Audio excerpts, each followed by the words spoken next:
What's up, everybody? Welcome back to another lesson here on GoRails. Today we're going to be looking at a method that I found while just browsing through the PhysiCode base.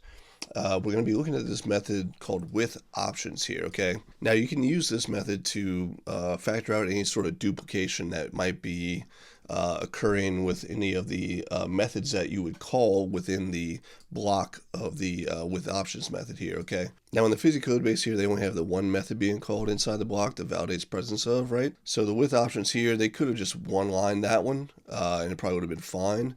But they are set up for the future if, you know, they would need to add anything else inside here that they want to have a default on option for. In this case, they're using the completion symbol here. So let's go over to the API docs here and look at those for the with options method here. So you can read about this. Again, it'll say it's a way to factor out duplication of options that are passed to a series of method calls, and you can look at some examples. Here's a bit of a better one here where they have all these associations that are getting set up, and they all have this dependent destroy option, right? You can factor out this duplication by using the with options method, right?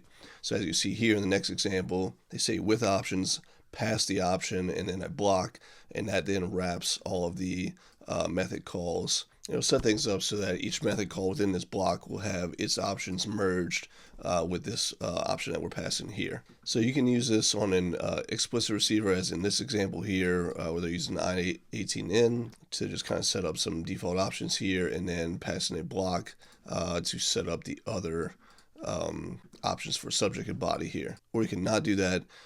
You can just use an implicit receiver here or a not explicit receiver, and it'll execute the whole block in merging options context. So here's an example of that. So I want to go play around with something like this and just kind of see how this behaves here. So here we've got some code. You can see there's a number of dependent destroy association options being set up here.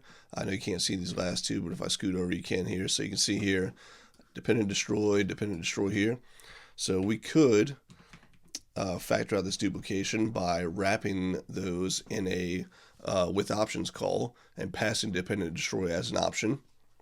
That would then be merged into any other options that are being passed along here. So let's go ahead and do that. Let's first try to group all of these together. Okay, so now we can go above and say with options, and we'll say dependent destroy, and then pass it a block. And then we can go down here, end that block off. Let's go ahead and fix our indentation here. And then now we can simply go and remove all of those dependent destroy calls from the ends here. Okay, now this looks good and nice in theory. However, something to be mindful of, and this is not something that has anything to do with options here, but just setting up associations in general, is that note here that we have this has many accounts through account users association being set up. So if we try to hop in the console right now and do some things in this with the user model, we're actually going to hit an error because we're trying to use a through association that hasn't been defined yet. Since we move things down, account users is being defined after we're trying to set up this has many accounts through the account users association. So as we'll see, if we go over here and try to hop into the console, if we do user.last, let's save that to a variable, and if we try to call, let's say accounts, for example, you can see here that we get this error that says cannot have a has many through association, which goes through account users before the through association is defined. Okay, so that's something important to know about. So what we need to do, I'm sorry, let me make this a bit larger for you here, is we have to be sure that we define these in the proper order. So we need to take the has many accounts option or association and call that later on. So now if we were to hop back into the console here, let's go user equals user.last and then user.accounts. Now we will not get that error. So with options is pretty cool. If we look at these last two here, we can see that these also share a similar option for the foreign key here, right? So actually the class name, foreign key, and the inverse of stuff, that's all duplicated here. And what's cool is if we go back to the documentation for with options here, you can see that with options can also be nested. And then there's a note here, let's see what this says. Note each nesting level will merge inherited defaults in addition to their own. Now this example of the nesting here is interesting because it really is just trying to indicate or display that, this if persisted is actually going to be overrode by this one here, since as you can see here that the code is equivalent to this call. So the inherited default for the if key being this if persistent one is actually ignored and the if here is used. But this here with options can also be nested.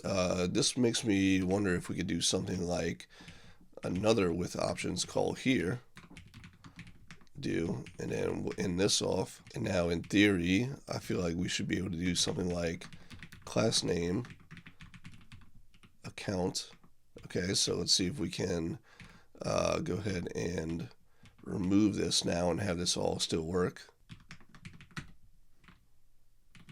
All right, let's get out of our console and restart it. And let's say user equals user.last again. Okay, so we should be able to say user.owned accounts.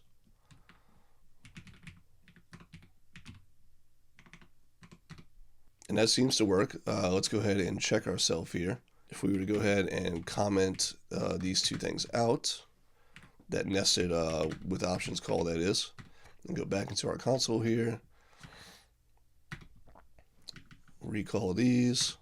Okay, now we see that indeed we get an error here because it's looking for a constant that is uninitialized, user owned account. You can see here missing model class owned account, right? So it does seem to be having an effect there. So what that really means then is that we should also be able to take, since everything else here matches, we should be able to take all of this and then paste it there, and then we can remove it from all of those.